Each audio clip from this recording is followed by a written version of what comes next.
পয়লা বৈশাখে সবাই ঘুরতে বেরোয়, আমরা শপিং করতে বেরিয়েছি।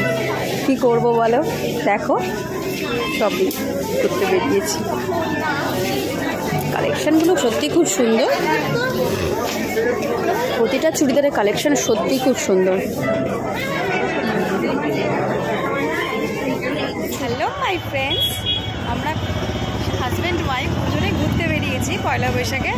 তো প্রথমেই জানাই শুভ নববর্ষ সবাইকে, তোমরা সবাই ভালো থাকো, সুস্থ থাকো। দুজনে মিলে বেরিয়েছি, ঠিক আছে। একটা মজার কথা, চলো তুমি চলো। একটা মজার কথা যেটা আমি আগে করতাম, তোমাদের সাথে শেয়ার করছি। একটা দোকানে যেতাম, যে কোনো একটা কিছু গিফট কিনলেই সেটা মিষ্টির প্যাকেট পাবো বলে দোকানে ঢুকে যেতাম। ব্যাড লাক, আমার হাজব্যান্ড সেটা পছন্দ করে না। তো জাস্ট এই ব্যারাকপুর একটু ঘুরছি। ব্যারাকপুর হচ্ছে আমার বাপের বাড়ি, ঠিক আছে। দক্ষিণেশ্বর আমার শ্বশুর বাড়ি। এই একটা রুমাল তিনটে রুমাল কিনলাম, আমার একটা গপু সোনার জন্য, আমার একটা মেয়ের জন্য দুটো।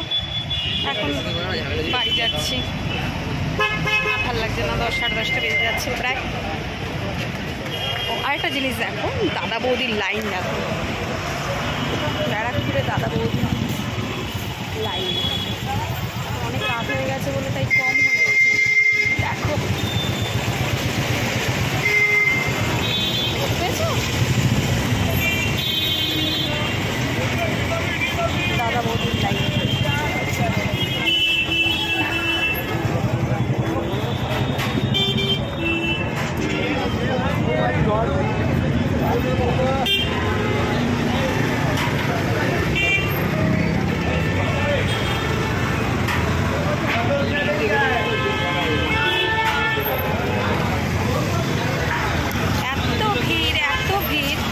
সত্যি মনে হচ্ছে যে পয়লা বৈশাখ না, দুর্গা পুজো। মানে এত ভিড়, এত জ্যাম, রাস্তাঘাট যেমন রাস্তাঘাট ট্রেন